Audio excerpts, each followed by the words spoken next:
मोहम्मद सुहेल साहब, हुकूमत ने ये भी कह रखा है कि मौशी बहरान से इस हुकूमत को अवाम को निकालना है। इस बजट के तहत, जिसे आप कह रहे हैं कि मिक्स बजट हुकूमत ने पेश किया है, इसके साथ मौशी बहरान से निकलने में हुकूमत को कितना वक्त लगेगा? जिस तरह मैंने पहले कहा कि दो चीजें बहुत ही इंपॉर्टेंट हैं इस बजट की कामयाबी या नाकामी के लिए। एक तो आईएमएफ का ऑन बोर्ड आना, अगर वो आ जाती है तो फिर हमें उम्मीद पैदा होगी कि 4-6 महीने के बाद शायद महंगाई थोड़ी कम होनी शुरू हो, शायद इकोनॉमिक एक्टिविटीज बढ़नी शुरू हो।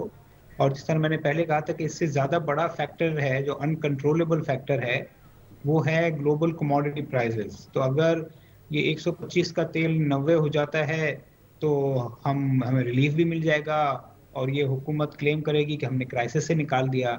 और अगर ये नहीं होता या कीमतें बढ़ जाती हैं तो फिर जो इनके दावे हैं वो गलत हो जाएंगे और मुल्क क्राइसिस में रहेगा और सोहेल पाकिस्तान की साहब ये जो बताइए सिचुएशन कि है और बुरी हो सोहेल जाएगी। साहब ये जहाँ बताइए। तक आई थिंक हबीब साहब का सवाल था जीशान से, मैं उसमें ऐड करता चलूँ कि शायद देखिए कुछ अटेम्प्ट की गई है कुछ ऐसे सेक्टर्स को जो टैक्स या तो पे नहीं करते थे या कम जी। पे करते थे।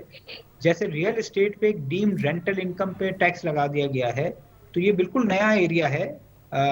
नंबर एक। नंबर दो, जो डेबिट कार्ड क्रेडिट कार्ड पे एडवांस टैक्स लगाया गया है, यानी जो टैक्स दे रहा है उसका टैक्स एडजस्ट हो जाएगा। जैसे आप अगर सैलरीड क्लास हैं, आप टैक्स दे रहे हैं या दे रही जी। हैं और आपने क्रेडिट कार्ड यूज किया, उस पर कट गया, तो फिर आपका एम्प्लॉयर वो आपकी कटौती कम कर देगा। तो इससे भी वो लोग टैक्स नेट में आएंगे जो बिल्कुल टैक्स नहीं दे रहे।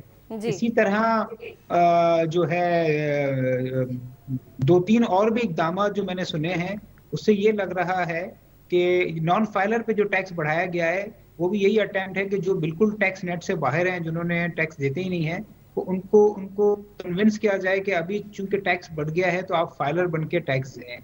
तो कुछ एफर्ट जरूर की गई हैं जी। उन सेक्टर्स को लाने की जो टैक्स या कम देते हैं या नहीं देते।